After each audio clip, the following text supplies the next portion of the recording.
Nós não podemos crer em Jesus e achar que Adão e Eva é um mito, Tens lido que o Criador desde o princípio os fez homem e mulher e que disse, por esta entende claramente que Adão foi o primeiro homem, aquele que pecou inicialmente.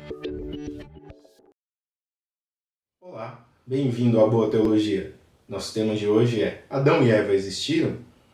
Nós vamos tratar em dois textos essa pergunta. O primeiro texto está lá em Mateus, capítulo 19, versículos 4 e 5, e diz assim: Então respondeu ele, Jesus, não tendes lido que o Criador desde o princípio os fez homem e mulher, e que disse, por esta causa deixará um homem pai e mãe e se unirá à sua mulher, tornando-se os dois uma só carne?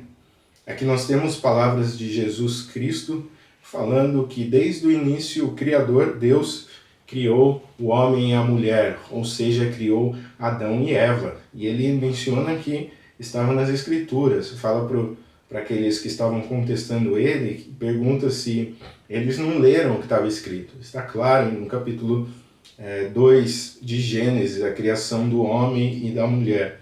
Então, nós vemos aqui que o próprio Jesus cria que Adão e Eva de fato existiram. Nós não podemos crer em Jesus e negar a existência de Adão e Eva. Nós não podemos crer em Jesus e achar que Adão e Eva é um mito, é uma história criada para explicar de forma alegórica a criação. Jesus, ele cria que Adão e Eva de fato existiram. Esse deve ser o nosso entendimento também. Outro texto que eu quero citar para vocês é o texto de Romanos, capítulo 5, versículo 14, que diz o seguinte: Entretanto, reinou a morte desde Adão até Moisés, mesmo sobre aqueles que não pecaram, à semelhança da transgressão de Adão, o qual prefigurava aquele que havia de vir.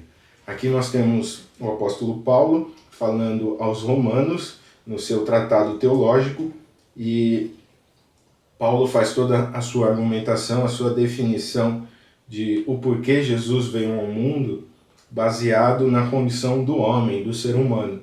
E ele entende claramente que Adão foi o primeiro homem, aquele que pecou inicialmente e cuja transgressão se propaga até os dias de hoje através do pecado original de Adão. Se nós crermos que Adão e Eva é uma história mitológica, é uma história figurada, uma alegoria, e não foi verdade, então nós desmontamos a teologia de Paulo em Romanos e toda a teologia do Novo Testamento também. Então não dá para nós crermos na vinda de Jesus, o porquê Jesus veio ao mundo para resgatar o homem, se nós não entendemos que Adão e Eva existiram e que Adão não pecou originalmente. Ou seja, então o homem não necessita ser salvo, se Adão e Eva não existiram de fato. Então, a resposta a essa pergunta é sim, Adão e Eva existiram. A Bíblia revela isso no capítulo 2 de Gênesis. A criação de Adão e Eva é a criação do homem. Nos vemos no próximo vídeo e até mais.